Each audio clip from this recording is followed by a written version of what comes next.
Picture this: an Alpine valley, the year 1673. The wind cuts through your coat like a blade, dragging snow across a landscape buried in silence. The roofs sag under ice, the church bell is frozen in place, and the air itself feels alive, filled with something unseen, something waiting. You are not alone. In every shadow between the trees, the villagers imagine eyes watching from the dark. The wolves are nowhere to be seen, but their absence feels more dangerous than their howls ever did. It is Christmas season, or what should have been a season of light. The candles on the altar sputter, half burnt and weak, their glow swallowed by the black breath of winter. Inside the small stone church, the priest's voice trembles more from hunger than from faith. He speaks of the cold as a test, of the famine as a punishment. Beside him, the villagers bow their heads, but their minds wander elsewhere, to the barns where their cows have stopped giving milk, to the fields frozen like iron, to the faces of neighbors whose luck seems suspiciously better than their own. You can almost hear the murmurs starting, like frost spreading along a window pane. Someone saw a woman walking by the river at dusk, barefoot, speaking to herself. Someone swears the same woman's lambs survived the sickness that took everyone else's flock. Someone remembers she once refused to attend Mass on Candlemas, claiming she heard voices calling her into the woods. The stories twist and gather like flurries, until they no longer belong to one person or one event. They become a storm made of fear. This isn't the festive winter you imagine. There are no carols, no laughter echoing through the valley. There is only the sound of cracking wood, of prayers muttered through chattering teeth, of suspicion dressed as faith. This is not the story of Christmas cheer you were told as a child. This is the story of how Christmas became a season of accusation and dread, when the boundary between holy and haunted grew thin enough for blood to seep through. Before we continue, before we descend into the archives of winter's darkest hours, I want to ask you something. If you believe these forgotten truths deserve to be remembered, if you believe the light of reason must stay alive even in the coldest chapters of history, then subscribe. Your support keeps the candle lit in the frozen dark. Tonight, we will wander deeper into the snowbound villages of early modern Europe. We will listen to the voices that trembled behind locked doors, examine the moment when faith turned into fear, and trace the origins of the Christmas witch trials that tore communities apart. Welcome to Echoes of the Old World. To understand the monster, you must first understand the winter that created it. In the 16th and 17th centuries, Europe shivered through a period now known as the Little Ice Age. Crops failed year after year, rivers froze solid, and entire villages starved. When the nights grew longer, hope grew scarce, and people began to believe that someone must be responsible. The cold was too cruel to be natural. It had to be sent by something or someone. The image of the witch, once a figure of folklore and healing, became an easy vessel for guilt. Imagine yourself in a hamlet, buried high among the Swiss Alps. The mountains close in like silent judges, their peaks veiled in mist and superstition. You walk past shuttered barns where the hay has turned black with mold.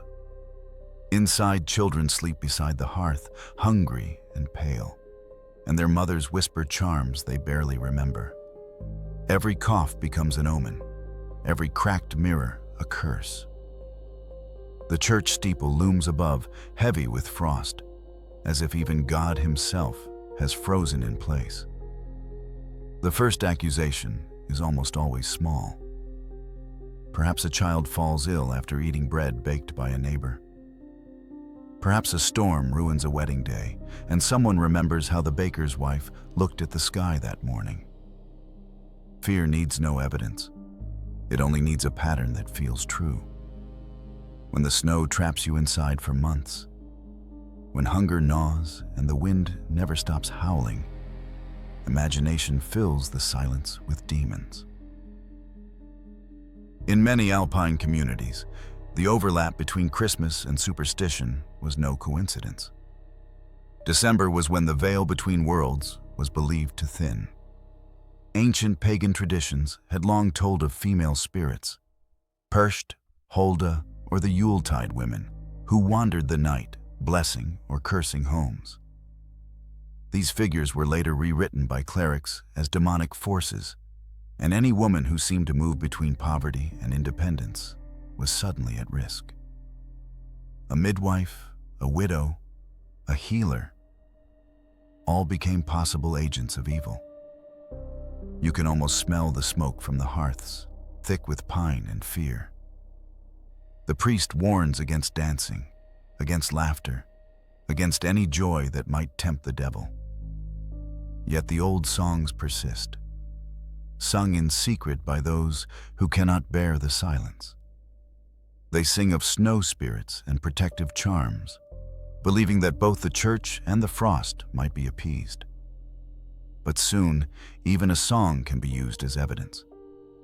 Words spoken in the wrong tone become spells. Bread kneaded before sunrise becomes a ritual. The line between tradition and witchcraft freezes and cracks. One case echoes through the records. A midwife accused after a stillbirth in the dead of winter. The mother survived, but the villagers claimed to hear her crying through the woods, her voice mingled with the wind. They said she had struck a pact with the storm itself. When questioned, she insisted she had prayed for warmth, not death. But every prayer in those days could be twisted into blasphemy. In the official record, the witnesses used the same phrase again and again. She spoke with the air. It was a way of saying she had no control, that she was less than human, an extension of the frost that bit their fields. The sociologists of centuries later would call it moral panic. The villagers called it survival.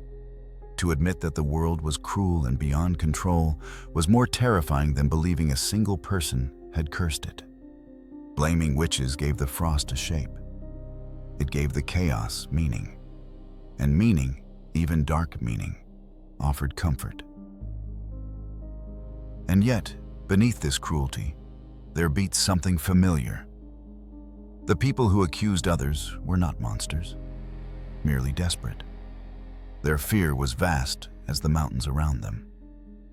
They wanted the winter to end, to find someone to punish so that spring might finally return. Hunger sharpens hatred. Cold turns neighbors into strangers. When the snow buries your village for months, isolation becomes a kind of madness. There are written accounts of sermons delivered on Christmas Eve, warning that the devil walked among the drifts disguised as a mother or a midwife. Candles flickered in the icy chapel as the priest thundered about temptation, and outside the northern lights shimmered, a spectral halo mistaken for a sign of divine wrath. That night, no one dared leave their homes. Even caroling became dangerous, a possible sign of pagan corruption. When joy is outlawed, sorrow gains power. Imagine walking those same streets centuries later. The houses are gone, the names forgotten, but the air still carries their echoes. Somewhere under the snow lies the memory of a woman blamed for the cold itself. Somewhere under your feet, the fear remains. A fossil of faith distorted by hunger. The Christmas bells you hear in the distance are not ringing for celebration, but for survival. The witch trials of winter were never about true belief in magic. They were about control in a world that offered none. The church, the state, and the simple need to endure turned superstition into law. Once an accusation was spoken, It spread faster than frostbite. Silence became complicity.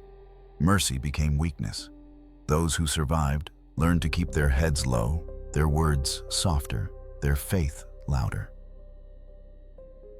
But history, like winter, never fully ends. It only waits beneath the surface.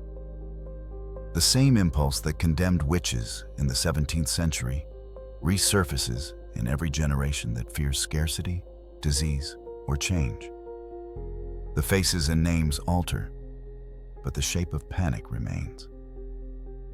In every crisis, we look for someone to blame. In every storm, we search for a human cause. Perhaps we still do. Tonight, as you watch the snow fall outside your window, remember that every flake once fell on someone else's fear. The winter of those witch trials may be centuries behind us, but the whispers have not stopped. They live in conspiracy, in rumor, in the quiet satisfaction of having found an enemy to hate. The frost melts, but the pattern stays. This was the first breath of the Christmas witch trials, a whisper carried by the wind across Europe's frozen heart. The snow remembers, even if we do not. What began as superstition would soon become doctrine, and doctrine would draw blood. The valley sleeps beneath its white shroud, unaware of the storm that belief will summon. If you found truth or sorrow in this tale, leave a light burning for the next. Subscribe to keep the candle lit, and tell me, when the lights go out and the world freezes over, who do we blame then? Until next time, this has been Echoes of the Old World. Imagine this: the world locked beneath an endless sheet of ice.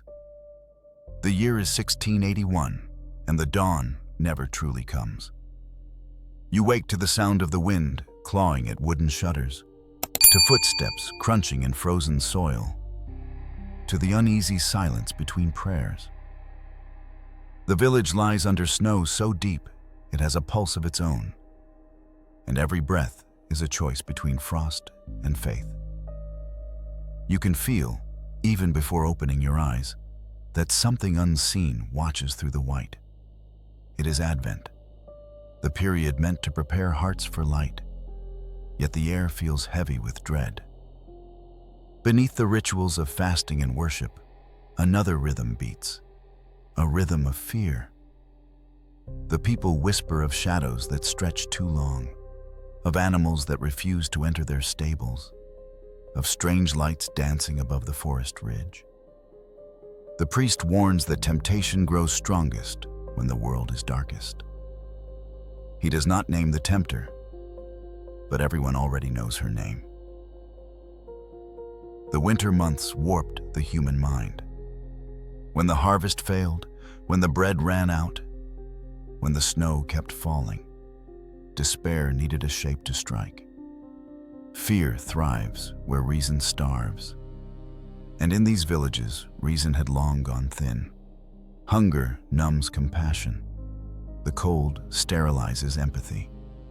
Compassion becomes a luxury, and bitterness a weapon sharpened by the season. Picture a family huddled beside a dying fire. The father sharpens his scythe not for the fields, but for protection. The mother whispers prayers to both God and older gods she never learned to forget. Between them, a child coughs, a dry, persistent echo of hunger. Outside the hut, fresh snow buries the tracks of the last trader who dared cross the pass. Inside, the darkness breeds questions no sermon can still. People needed to believe the cold was not meaningless. They needed a story in which the frost came from punishment, not chance. In that story, witches became the authors of misery, summoning storms through secret bargains, poisoning wells, or cursing the livestock out of spite. The more unbearable the season, the more believable the sin. The frozen ground mirrored the frozen mercy in their hearts. But these beliefs were not merely ignorance. They were a desperate kind of logic.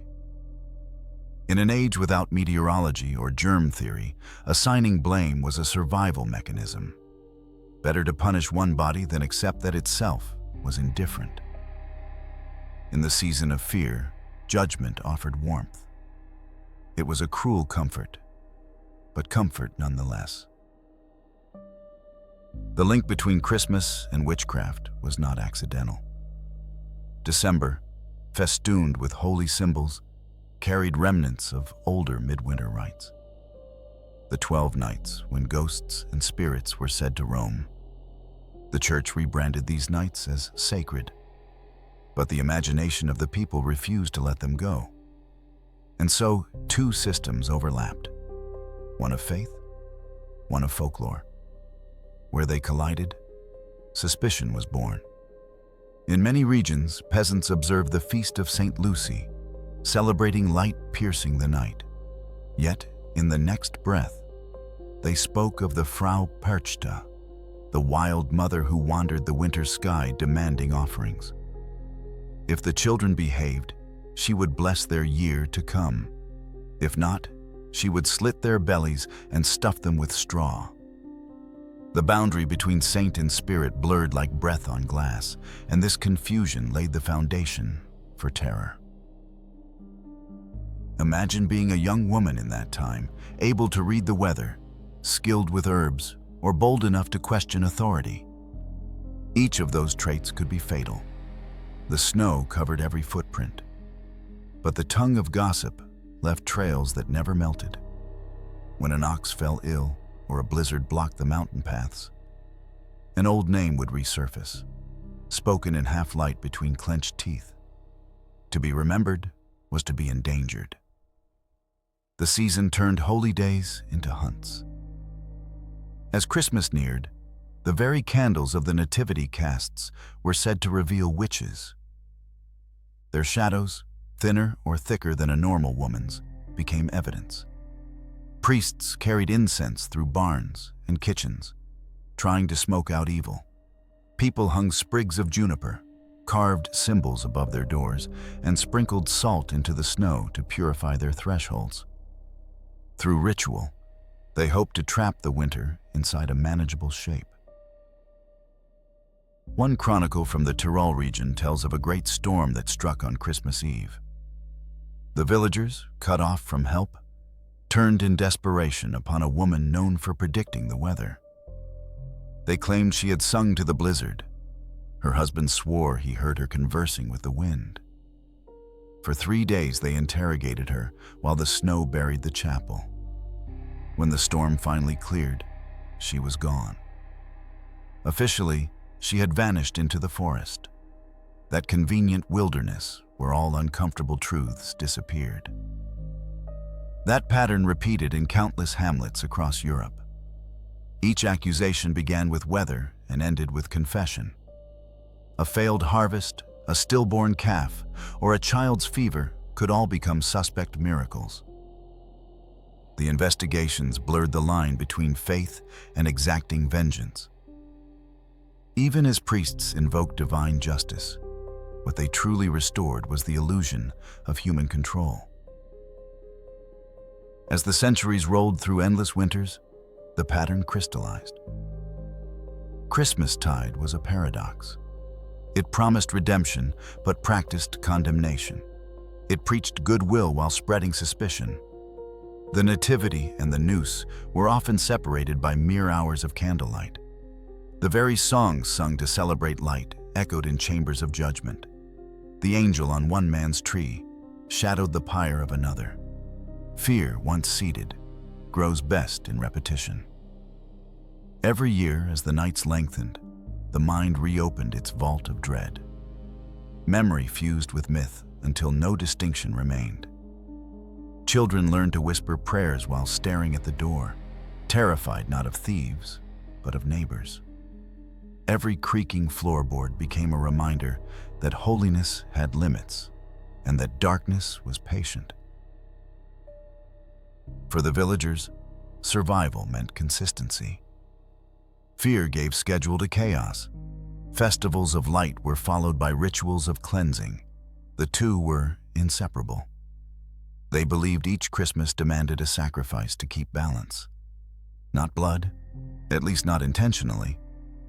Yet blood was often the final outcome.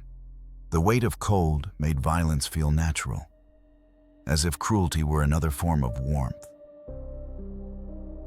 Try to feel that stillness for yourself. The oppressive quiet after the wind ceases, when even sound seems frozen midair. In that silence, every heartbeat feels exposed, every mind transparent. It is then that fear feeds on imagination, multiplying faster than any plague. A sneeze, a look, an unfamiliar herb. Each becomes potential confession. The very air becomes an accomplice to accusation. Travelers spoke of these villages in hushed tones. They warned that hospitality turned deadly beyond the first snowfall. The Alpine world was cut off by geography and by its own relentlessness. What entered, stayed. And with isolation came inventiveness, a talent for turning rumor into scripture. By the time the thaw came, the damage was already etched into memory. The tragedy of this season lies not in cruelty alone, but in its repetition. The same rituals meant to keep the darkness at bay became the darkness itself. The bells that called villagers to prayer also summoned their fears. The incense burned in purification smelled suspiciously like the smoke of judgment. In winter's arithmetic, faith and fire weighed the same. A few brave voices tried to resist. Some clerics whispered that witchcraft was superstition, not heresy. But their defiance melted quickly under the cold stare of the congregation. No one wanted to be the next question, the next whisper. Doubt was interpreted as sympathy, and sympathy as guilt. The safest prayer was silence. Nothing feeding the trials was truly new. The ancient Roman Saturnalia had once blurred order into chaos, celebrating excess before the new year. Christianity had replaced that revelry with moral purity, but the hunger for meaning remained. Where the old gods had demanded wine, the new faith demanded certainty. Both came at the cost of humanity. The season of fear wrapped itself in ritual. The ceremonies meant to welcome light became solemn rehearsals of suspicion. Doors were barred, kitchens cleansed, hearths blessed with salt and ash. And when Christmas finally arrived, it came not with joy, but with relief. The relief of another winter half survived, another scapegoat buried beneath snow. To understand why these horrors flourished, you must grasp the psychology of stillness. In summer, fear dissipates with activity. In winter, it multiplies in confinement. The fire warms the body, but traps the mind, forcing thoughts to circle inward. Isolation distorts proportion. A single misfortune becomes cosmic. The mind invents stories to match its claustrophobia, monsters equal to its despair. And yet, the same pattern haunts humanity today. Every crisis finds its witch, every winter its heretic. When our modern world trembles under invisible forces, pandemics, economic collapse, unseen algorithms, we still reach for scapegoats. The form changes, but the rhythm remains. Winter may no longer command the gallows, but its superstition hides in our speech, our politics, our fears of difference. So the season of fear endures. It sits behind Christmas lights and glitter, quiet as a ghost. We pretend we no longer believe in curses, yet we curse easily on screens. We speak of goodwill to all, yet flinch when tragedy seeks explanation. The cold teaches what comfort does not. Fear is the oldest faith, and we worship it more faithfully than any deity of fire. When the candle's flame dances against the window pane, Watch the reflection closely. Behind the light, shadows move. The wind outside beats softly on the door like a warning older than language. History is not gone. It merely hibernates, waiting for another bitter season to wake it. And perhaps, when it rises again, we will still call it Christmas. If this story thawed something within you, some old fear or fragile understanding, help us keep that light alive. Subscribe and keep the candle burning in the long dark. Tell me, do you think fear ever truly ends? Or does it simply change its name with every winter? Until next time, this has been Echoes of the Old World. Picture this: the Alps, winter of 1645. Snow fills the sky like falling ash. You stand on a narrow mountain path between two villages, buried in drifts taller than a man, the air so sharp it cuts your lungs. Bells echo faintly from the valley below, their sound swallowed by wind, their tone more warning than salvation. Somewhere beneath that frozen silence, an inquisitor sharpens his quill. You have reached the age when faith weighs more than reason. In this season, words can kill more swiftly than blades. The villagers, gaunt from hunger, watch as strangers climb toward them, riders carrying parchments sealed in wax, bearing the crest of provincial authority. The men in cloaks claim to bring holy justice, but the frost on their boots has more mercy than the ink on their scrolls. As the crowd gathers, the names begin. The Alpine Inquisitions did not begin in courts, they began in kitchens. Fear passed from mother to daughter like a family heirloom. Stories of witches who danced with frozen devils, who stole butter, who breathed frost upon cows, became everyday warnings. But when the weather refused to heal, storytelling turned into accusation. The priest would speak of cleansing the village before Christmas Mass, and everyone understood the polite euphemism for execution. In towns like Glarus, Sion, and Appenzell, clerics recorded hundreds of confessions extracted in the most bitter months. Many were women widowed by the plague or by avalanches that had swallowed farms whole.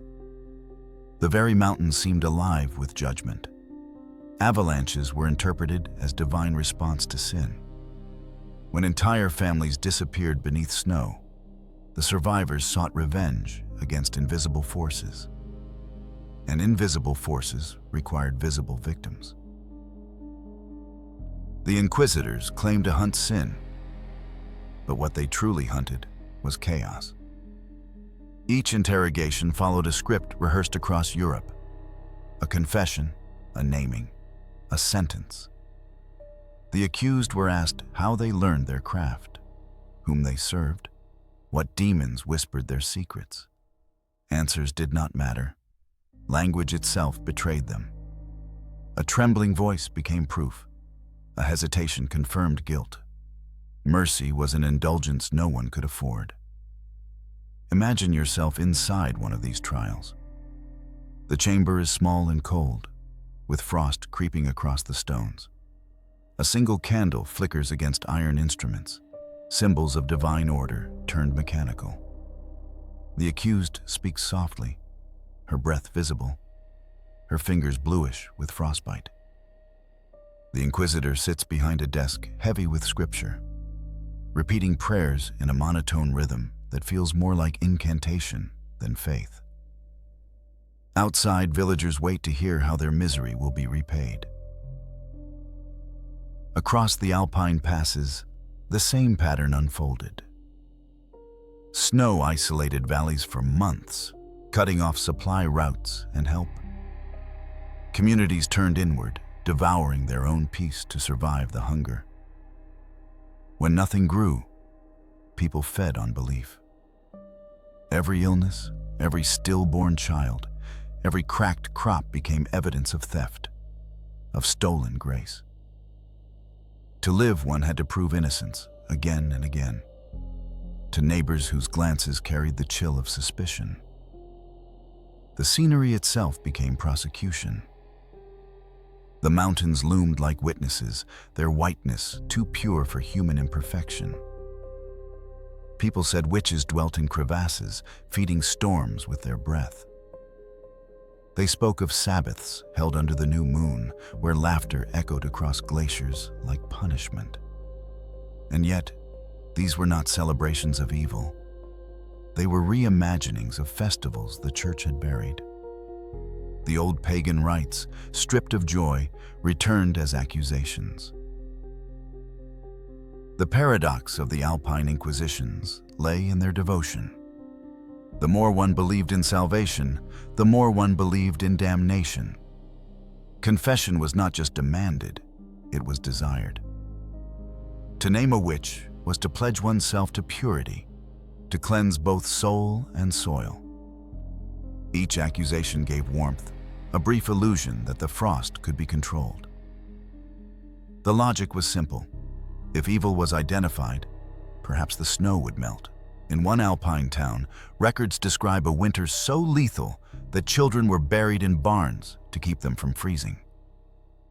The priest declared that such cold could only come from a pact with darkness.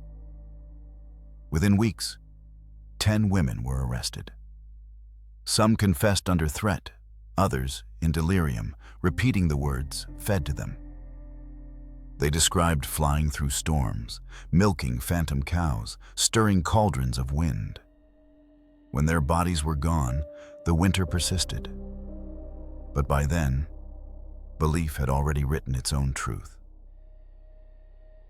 For the average villager, the trials offered spectacle disguised as salvation. Men gathered at dawn as bells tolled. Women crossed themselves. Children peered through cracks in fences. The sound of prayers merged with cries. By the time snow drifted over the scorched earth, fear had been satisfied. For a while. The congregation sang hymns at Christmas Mass, believing the balance had been restored, the cold forgiven, the frost moralized. But even the church's men knew the paradox. Some clerics wrote private notes expressing doubt, lamenting the hunger that bred cruelty. They understood that every confession birthed another, that suspicion never slept. Yet to resist the tide was to freeze beside it. The system demanded sacrifice to justify itself. The witch became not a sinner, but a mirror, reflecting back the desperation of the devout. Try to hear what the mountain would have heard. The voices of faith rising in the same rhythm as the wind. Songs breaking mid-syllable into screams. The clatter of chains on frozen stone. The scrape of boots dragging across snow. Every sound blended into the landscape until morality itself became weather. Inescapable, numbing, anonymous. Under the surface, economics played their part. Famine reshaped justice. To seize a witch's property was to feed the community, to transfer misfortune into sustenance. The local authorities framed it as divine redistribution, taking from the cursed to nourish the blessed. But no amount of confiscated grain could thaw the roots of fear. The hunger was moral, not material. And so the Inquisition spread. Letters carried stories from canton to canton, describing new trials and purges. Each community copied the last, believing repetition equaled righteousness. Trials became seasonal, their rhythm as predictable as snowfall. The colder the winter, the louder the sermons. Suspicion became doctrine. When the wind paused, the silence itself sounded like accusation. To understand this madness, you must understand its endurance. The witch trials in the Alps lasted longer than in most parts of Europe. Their isolation preserved not only dialects, but delusions. Superstition had space to breathe where could not climb. When Enlightenment ideas trickled up the mountain roads, they froze before reaching the summit. The age of reason arrived elsewhere. Here, the ice still ruled. A few stories of resistance survived. In Graubünden, a school teacher wrote that witches were not real, only victims of cruelty. He vanished 1 month later, his body never found. A traveling merchant accused a magistrate of greed and was discovered frozen beside the inn where he had last spoken. These acts of defiance melted quicker than snow at sunrise, leaving only the impression that truth itself was dangerous. As the 17th century waned, even church governors began to question the waste of life. Yet by then, hundreds were gone, their names dissolved into the archives of repentance. The snow, indifferent, continued to fall. It erased footprints, graves, and guilt alike. No hymn could distinguish between the damned and the devout beneath that blanket of white. Imagine the final trial before the thaw. The inquisitor's ink freezes in his pen. The candle gutters.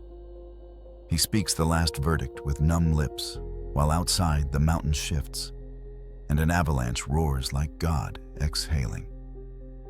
The logs crack, the torch falls, smoke rises, and when spring finally comes, the village that held its own court lies half buried under debris. For a brief moment, answers back. But history misheard the lesson. Where the avalanche silenced judgment, the church called it punishment. Nothing changed. Memory only renewed its vow to forget. The burned site became holy ground, and survivors preyed upon the ashes, promising never to question the order of things again. Thus, terror was sanctified and sealed beneath snow. If you step onto those same trails now, centuries later, you can still feel a strange quiet. The wind carries a faint echo, almost like chanting. It does not distinguish between prayer and confession. It repeats both until meaning dissolves. You realize then that the Alpine Inquisitions were not about belief in witches. They were about disbelief in mercy. And mercy, once frozen, takes centuries to melt. The candle still flickers in the dark archive, shedding light on parchment where fear wrote its laws. The names inked there are barely legibles, blurred by damp and time. Yet each one matters, a syllable in the long psalm of human panic. They remind us that winter is not only a season, but a state of the soul, a coldness we inherit whenever we justify cruelty in the name of warmth. If you found the echoes of the mountains haunting, if the wind between their peaks still chills your mind, keep the candle burning with us. Subscribe and share your thoughts below. Were the true witches the accused, or those who feared them?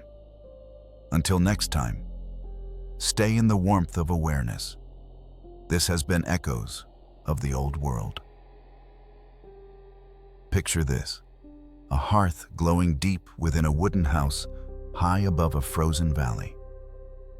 The year is 1658, and the Yule log smokes slowly on the embers.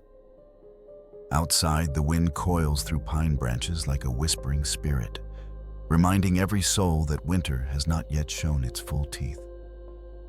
You sit by the fire, watching sparks rise, believing they are prayers turned briefly visible. One by one, they die in darkness.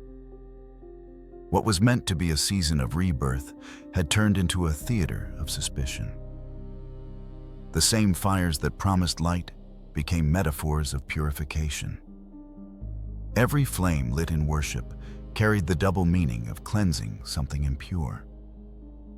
Villages that once gathered joyfully around the hearth now avoided one another's eyes, their faces illuminated not by joy, but by fear.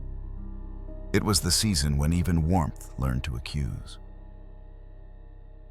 The Yule traditions were older than memory. Before Christianity swept through the mountains, villagers had offered fruits, bread, or carved charms to spirits that guarded home and harvest. They celebrated the returning sun, not the fall of man. Yet, as centuries passed, the old rituals were painted over by holy doctrine. Bonfires once meant renewal. Now they were sermons on sin. What did not fit into the church's light was cast into its shadow. In some parishes, priests began public purges disguised as ceremony. People carried torches through the town square, chanting psalms as they burned effigies of heresy. What had once been symbolic soon turned literal. The visual power of the flame was irresistible. It became a language everyone spoke fluently. And when words failed, they let the fire decide who was innocent. Light, they said, brings truth.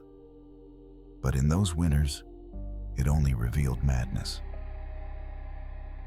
You can almost feel the paradox within that glow. The same candle placed on a Christmas altar and on a pyre melted with equal devotion. Belief blurred into brutality. The villagers sang as they watched the flames rise, convincing themselves they were saving the soul of their neighbor by destroying her body. The snow around the pyre shimmered gold, a cruel imitation of sunlight. This was how Yule, a celebration of life, became an exorcism of humanity. But it did not happen in a single night or a single place. The process was gradual, creeping through culture like frost through old wood. The church sought to erase the pagan warmth of Yule and replace it with sacred light. But human fear found new uses for the flame. The more people feared darkness, the more they believed that only destruction could bring dawn. It was a theology of eradication, a quest for purity that consumed everything impure, including empathy. In the Alps, the Yule season marked more than faith. It was the hinge of survival.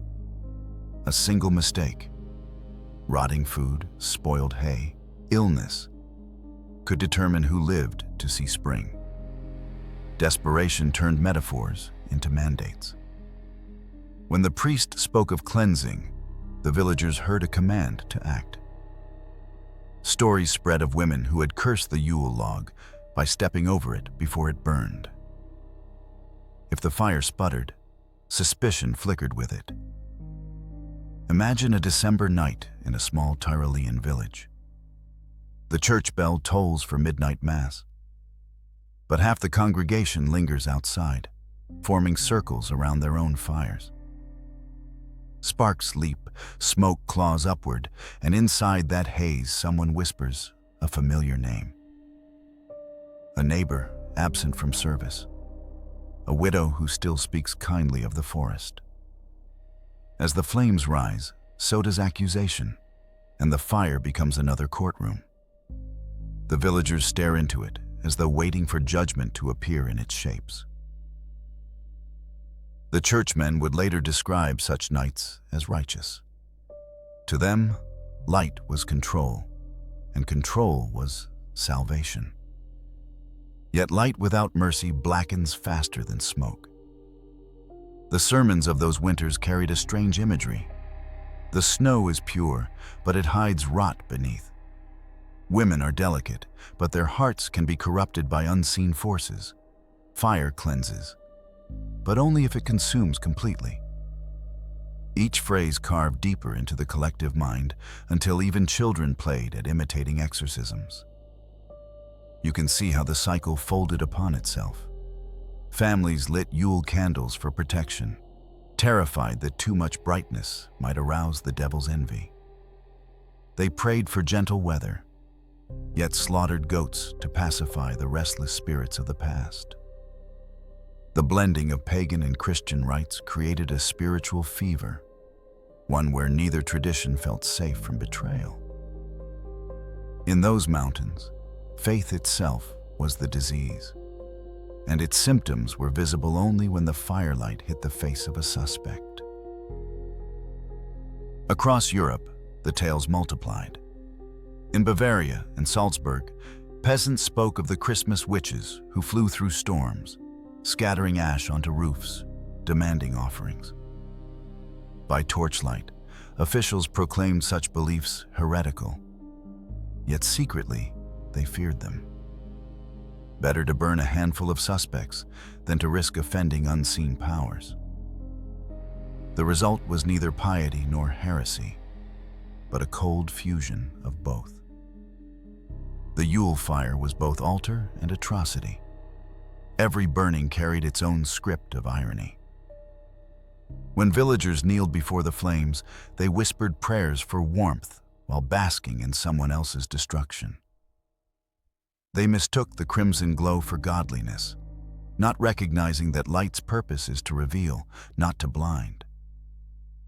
The snow melted in circles around the pyre and refroze that same night, sealing the ground with a glassy crust, a mirror reflecting the void of divine silence.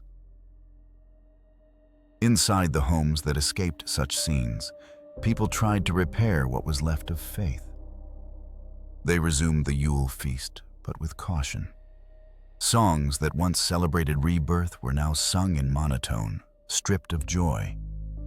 Plates were placed for absent friends who could not return. The fires still crackled, but the warmth no longer comforted. It reminded everyone how quickly hope could burn. The season of light had become a ritual of forgetting. Still, even in that desolation, fragments of compassion survived.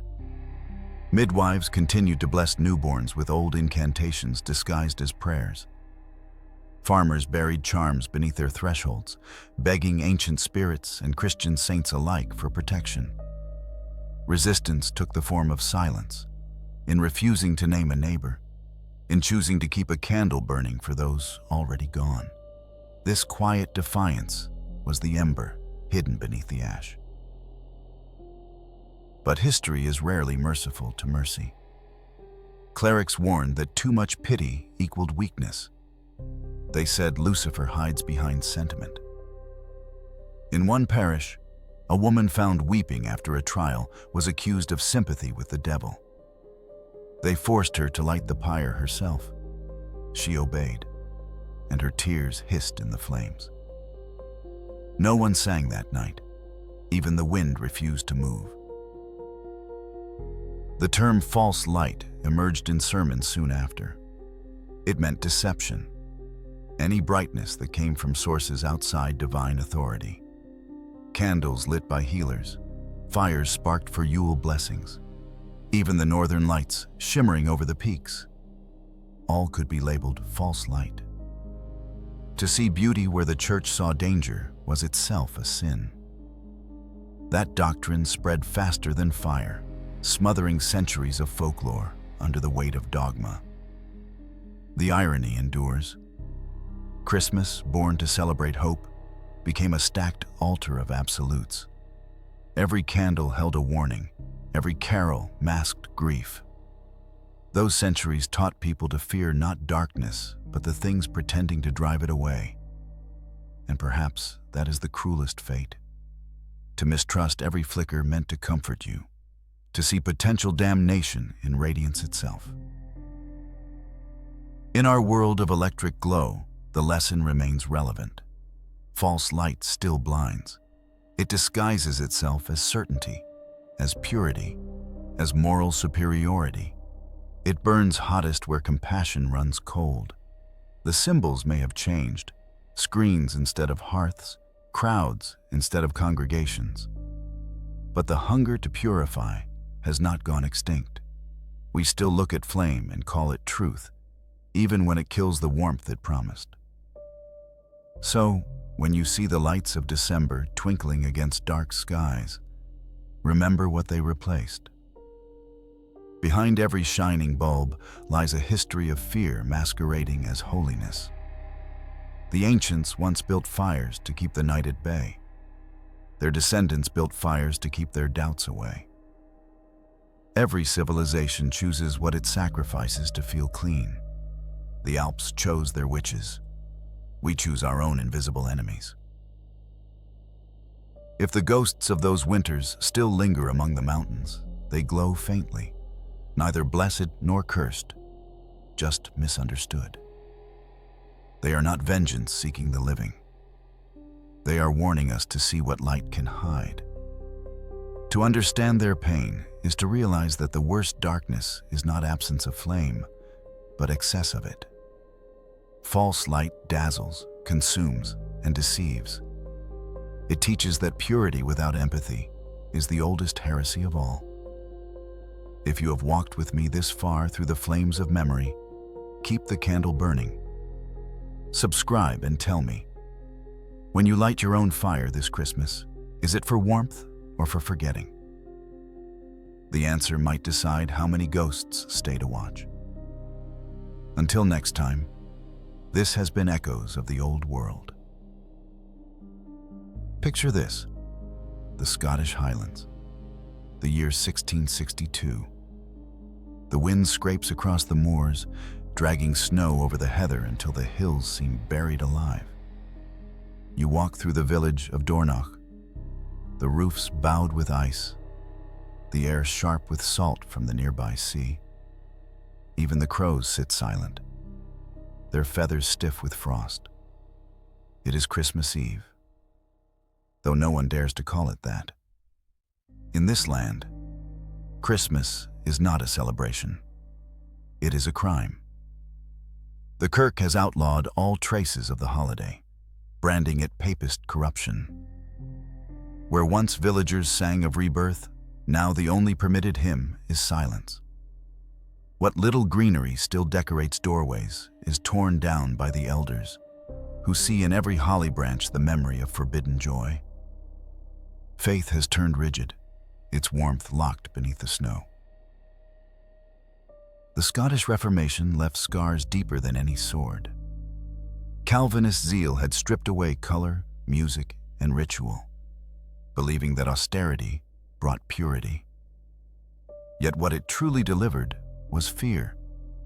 God was imagined not as shepherd, but as judge, a being who measured obedience by misery. The poorer the season, the richer the soul. And so, when winter struck too cruelly, there was always someone to blame. In the Highlands, famine was constant, isolation absolute. Crops failed, livestock sickened, and the sea swallowed fishermen whole. The ministers declared these disasters divine correction. The people, however, whispered another name: witchcraft. It was easier to believe that storms came from human malice than from heaven's indifference. Fear grew like lichen upon the stones of their faith. One such winter gave birth to Scotland's most infamous witch hunt. In the town of Aldern, a woman named Isabel was accused of summoning frost to punish those who mocked her. Witnesses claimed she spoke to birds, that she mended children with herbs no one else could find. Her skill became her curse. When a storm destroyed the last store of grain, the minister thundered that it was her doing. The logic was as brutal as the wind. If misery had a face, it must be her own. Trials swept across the Highlands like drifting snow. In every parish, local officials gathered lists of suspects. Women known for solitude, men who worked strange trades, healers, widows, midwives. The accusations followed pattern as if dictated by the weather. First whispers, then sermons, then sentencing. The Kirk's moral zeal served as both torch and ice pick, preserving fear by freezing it into doctrine. You can almost hear the sermons shouted inside stone chapels, the preacher's voice cracking as he warns that the devil has taken feminine form, that woman's frailty opens paths for temptation. The congregation nods, not because they believe it, but because they cannot afford doubt. Doubt has become the sin that breeds storms.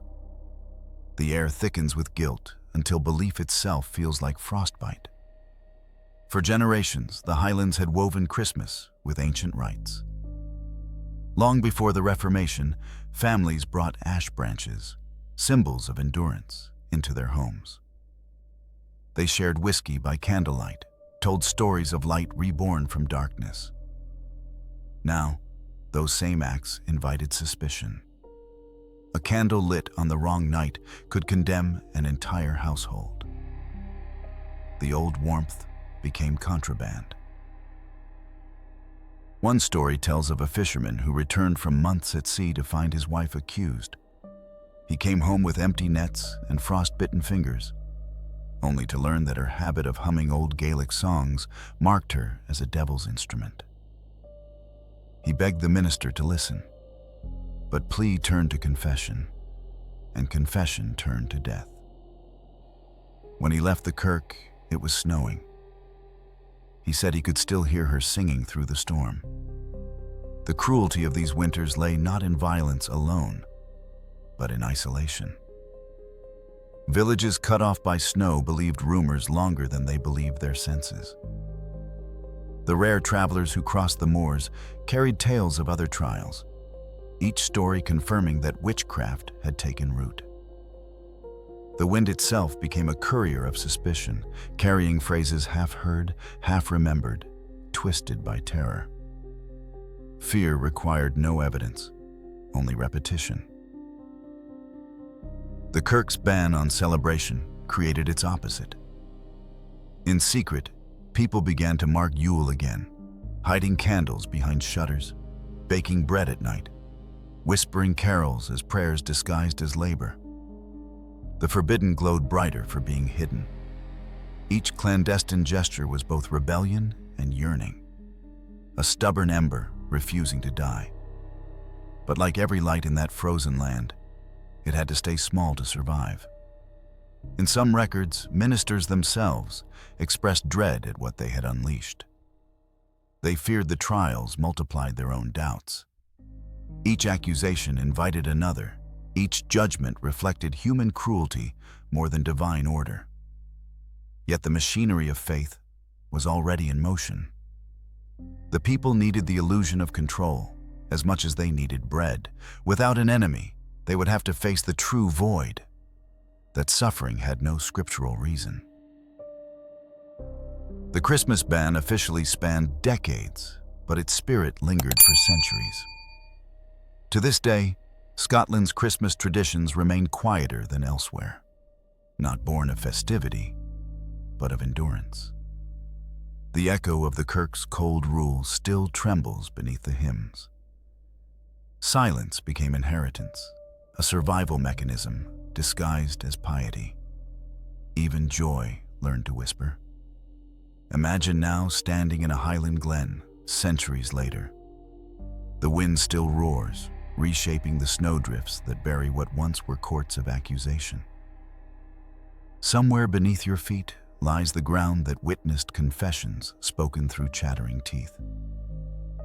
The landscape looks serene, yet the soil remembers the panic etched into its frost.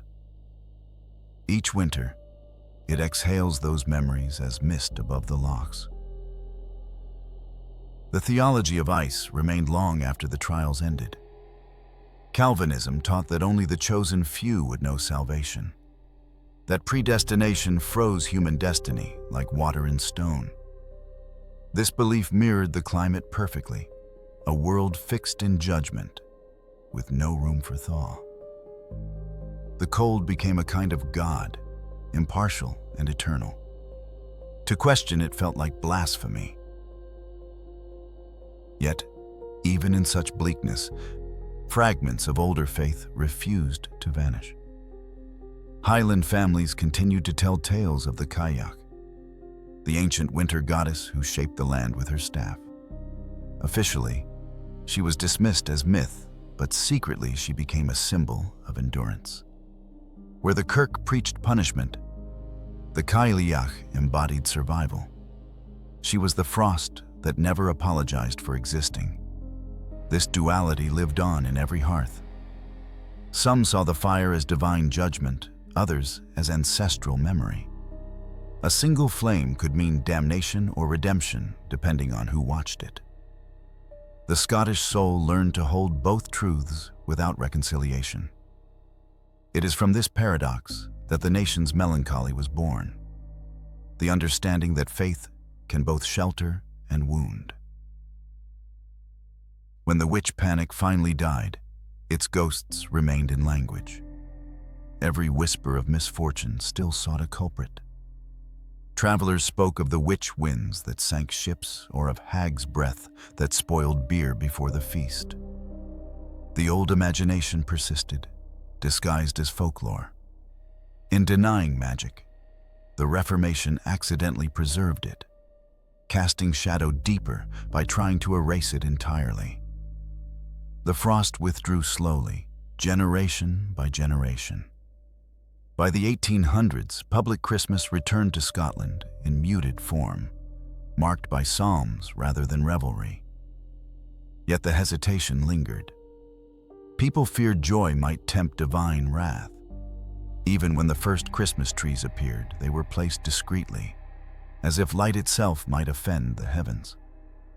The trauma of regulated faith outlived the faith itself. It is tempting to see those times as relics of ignorance, but to do so is to ignore the pattern. Every era invents its own kirk, a system that defines purity by exclusion, that mistakes austerity for righteousness. Borderless as snow, it returns whenever fear meets authority. In every age, we build invisible Calvinisms to ban our small celebrations of life, to silence the songs that might warm our cold God. What remains is a warning carved into frost. When faith forgets compassion, it crystallizes into cruelty. The Scottish trials were not born of evil hearts, but of frozen hope. The villagers burned their own comfort, believing it kept them safe. They were not monsters. They were believers starved of warmth. And in that irony, the story finds its mirror in us. Step outside tonight, wherever you are, and feel the cold press against your skin. Somewhere in that chill, the Highlands still breathe. A land that tried to freeze faith into perfection and lost its humanity instead. The snow falls soundless, as it did then, covering the graves of both priest and accused. They rest together now beneath an endless white sky. If this story stirred embers of empathy, if you felt the cold of faith that forgets love, keep the candle alive. Subscribe and tell me, do you think faith should burn or should it thaw? Until next time, this has been Echoes of the Old World. Picture this. The frost cracks beneath your boots as you cross a frozen lake. The air around you is still, heavy, eternal. Beneath the translucent ice lies a world long forgotten, a mirror trapping centuries of breath, a silence that remembers every scream swallowed by snow. The wind sighs through the trees like a ghost reciting names. You realize the cold is alive, and it listens. This is where the winter trials began and ended. In the hush after terror, when the world pretends to forget. The villages rebuilt, the churches cleansed their altars, and the living spoke little of the dead. Yet memory has a way of whispering beneath the surface, like water under ice. Every story buried in those frozen lands waits for someone to break the silence. You are standing on the echo chamber of human fear. Centuries have melted, but the pattern has not. The Christmas witch trials were born from hunger and isolation, from the intersection of faith and frost. When bread vanished and cattle died, people looked to the supernatural for cause. They believed that naming evil could end it, that purging sin could bring spring sooner. Instead, they built a nightmare repeating itself across borders and generations, always shaped by the same impulse, to survive certainty by inventing guilt. In the Alpine valleys, fear became theology. In Scotland, it became policy. What began as superstition grew into structure, codified by sermons and sanctioned by law. Each new generation inherited not the belief in witches, but the belief in blame. They learned that safety requires sacrifice. That illusion is older than any cross or cauldron. It is carved into the foundation of civilization itself. Imagine the thaw of spring after one of those cruel winters. The snow recedes, revealing ruined huts, blackened pyres, empty cradles. Life returns in hesitant colors, greens, browns, and the pale gold of weak sunlight. Yet the people who survived no longer trust it. They see the world not as rebirth, but as relapse. They have learned that renewal always asks for payment, and sometimes that payment is human. Even now, we repeat their ritual without the smoke. We choose our witches in new ways, pointing to strangers, ideologies, or invisible threats when the world turns uncertain. The platforms may glow brighter, the voices reach further, but the rhythm is the same. Panic requires a scapegoat the way winter requires snow. Progress, like faith, freezes without comfort, and fear provides that comfort. We inherit their coldness without knowing it. The archives of those trials hold a chilling consistency. The accused were often the vulnerable, the widowed, the poor, the women who lived alone. They were marked by difference, not by sin. Yet their persecution was dressed in moral vocabulary. Each case was called purification, each execution, absolution. The community convinced itself it was preserving faith, not erasing it. That is how horror sustains itself. It sounds righteous while it consumes. The deeper one studies those winters, the more one sees a painful symmetry. The colder the climate, the stricter the creed. The poorer the harvest, the louder the sermon. Sin difference drove people to invent meaning in their misery. If God would not answer, then witches must exist. It was not evil that drove them. It was terror of emptiness. And in that emptiness, they built systems of accusation sturdy enough to outlast snow. You can almost hear the metaphors stretching beyond their time. The frozen fields became symbols of moral decay. The blizzards became metaphors for sin. Even now, our language inherits their shape. Cold hearts, icy silences, frozen relations. We describe cruelty in terms of temperature because deep down, we remember that cold once ruled us. The climate of our ancestors never truly warmed. It simply learned new forms. To understand these echoes, you must imagine their silence. When the trials ended, no one celebrated. Villages sank into shame thick as fog. The church moved on to other threats. The state pretended it had cleaned the wound. But trauma lingers in bone and story. Parents warned children not to wander at night, not to talk too freely, not to trust the woods. They called it caution, but it was inheritance. The very act of surviving became an education in fear. And yet, human resilience persisted, delicate as light under ice. The same people who bowed before the kirk still sang secret carols.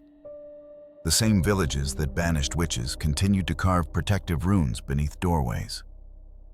They didn't understand what they were doing, only that hope requires ritual. Even corrupt rituals can carry comfort. The paradox of humanity is that the same mind that builds gallows also writes lullabies. As centuries thawed into modernity, history tried to sanitize the past. The witch trials were dismissed as medieval madness, anomalies of superstition. Academics cast them as sociological curiosities, and nations folded them into folklore. But the danger is not in forgetting. It is in believing that we are different. Our age has simply traded firewood for bandwidth, confession for exposure, judgment for outrage. The victims have changed names, but not function. Look closer at the structure of fear, and you will see its logic. Isolation breeds imagination, and imagination seeks targets. In the 17th century, that target was the woman who brewed herbs. In ours, it could be anyone who refuses conformity. Every era weaponizes morality against those who do not fit the script. The mountains have shifted into megacities, but the blizzard of accusation still howls. The victims of the Christmas witch trials lived and died under the illusion that their deaths would bring warmth. They could not know that centuries later, their stories would still chill the blood of those who listen. Their ghosts are not restless out of vengeance. They are restless because we keep repeating them. They cry not for pity, but for recognition. They want us to see that the real curse they carried was collective blindness. Think of how cold transforms living matter. It preserves, but it numbs. It slows decay, but halts movement. That is what fear did to Europe. It preserved civilization at the cost of compassion. The ice never left. It entered the bloodstream of belief. When we speak of enlightenment, we imagine candles. But the truth is, the light flickered against an unending winter. The mind thawed, the heart did not. If you listen to the silence between snowflakes, it speaks. It tells you that fear is cyclical, that every generation forges its own frost. It warns you that superstition is not buried. It is hibernating. Our modern monsters live in data, ideology, and rumor.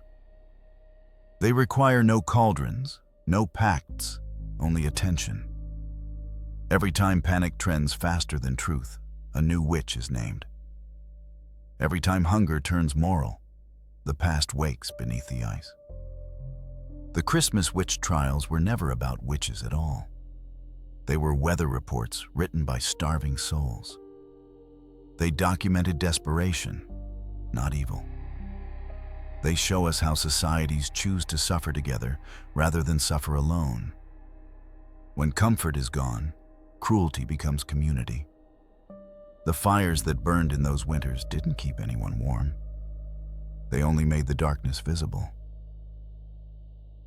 Walk through a snowfield someday in silence. Notice how the world hums faintly beneath its stillness. That's history, humming low, a vibration of every fear that men transcribed into law. Beneath your feet are the stories of those who refused to freeze quietly. The ground remembers their voices even when names have perished. The wind does not distinguish between sinner and saint. It carries both in equal measure. To break that silence, we must learn what they could not. That the true warmth of humanity lies not in purity, but in mercy. The ice will always return. It is ours to fear the dark. But fear without love breeds only repetition. The next time the air turns bitter and you seek someone to blame, remember the valleys buried beneath centuries of snow. Every accusation begins as self-preservation and ends as tragedy. The past remains beneath us, whispering through the cracks. Its chill is a teacher without mercy, but with perfect memory. It reminds us that civilizations are measured not by their triumphs, but by the souls they froze in their pursuit of light. The frost may glitter on the surface, but beneath, the ground is full of ash. We walk over it daily, unknowing, unbowed, but never untouched. If you have felt the cold of history creeping through these words, keep the candle alive. Subscribe and share your thoughts. Do you think the ice in us ever truly melts? Or do we simply learn how to call it something else? Until next time, this has been Echoes of the Old World.